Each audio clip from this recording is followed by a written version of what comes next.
بسم اللہ الرحمن الرحیم۔ السلام علیکم ورحمۃ اللہ وبرکاتہ۔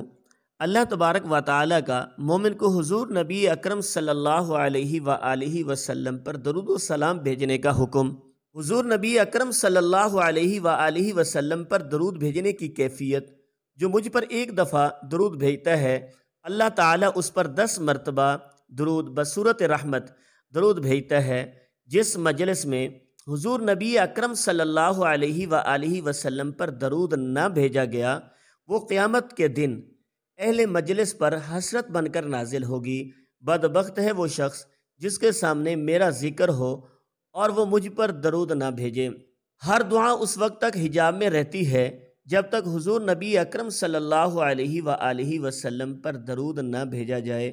ناظرین، حدیث شریف میں اللہ غفور جمعے کی روز کسی مسلمان کو نہیں چھوڑتا مگر اس کی بخشش کی جاتی ہے جو حضور نبی اکرم صلی اللہ علیہ وآلہ وسلم پر درود پڑھتا ہے۔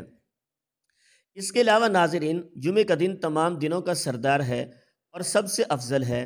حدیث شریف میں ہے، اللہ تعالیٰ کے نزدیک تمام دنوں سے افضل دن جمعہ ہے۔ ناظرین، جمعے کا دن تمام دنوں کا سردار ہے اور اس میں رحمت الہی کی بارش ہوتی ہے اور دوزخ کی آگ کو ٹھنڈا کیا جاتا ہے۔ ناظرین، آج ہم آپ کو ایک ایسا مجرب وظیفہ بتانے لگے ہیں اور بہت آسان سا عمل بتانے لگے ہیں جس کے کرنے سے انشاءاللہ تعالی آپ جیسی بھی تنگی میں ہوں گے، کسی قسم کی بھی تنگی ہوگی، رزق کی تنگی، مال کی تنگی، روزگار کی تنگی، اگر کوئی بھی تنگی ہے، انشاءاللہ اس وظیفے کو کرنے سے آپ کی وہ تنگی حل ہو جائے گی۔ اس عمل کو آپ نے جمعے کے دن کرنا ہے۔ کسی وقت فجر کی نماز سے لے کر مغرب کی اذان سے پہلے تک کسی بھی وقت 100 مرتبہ آپ نے پڑھنا ہے اور ہر جمعے کو آپ نے پڑھنا ہے۔ اس عمل کی اجازت عام ہے، تو ناظرین کرنا یہ ہے کہ جمعے کے دن فجر سے پہلے کرنا یہ ہے کہ جمعے کے دن فجر کی نماز سے لے کر مغرب کی اذان سے پہلے تک 100 مرتبہ آپ نے اللہ پڑھنا ہے۔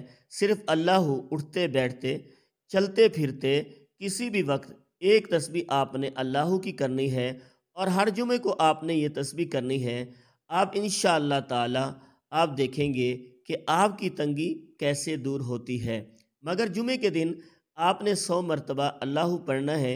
اگر زیادہ بھی پڑھ سکتے ہیں تو زیادہ بہتر ہے، مگر 100 مرتبہ آپ نے لازمی پڑھنا ہے۔ انشاءاللہ تعالی ناظرین ضرور ہم سب کی تنگی اللہ رب العزت دور فرمائیں گے۔ ناظرین کوشش کیا کریں جو بھی اچھی بات آپ کو ملے تو اسے شیئر ضرور کیا کریں، کیونکہ اچھی بات کو شیئر کرنا صدقہ جاریہ ہے۔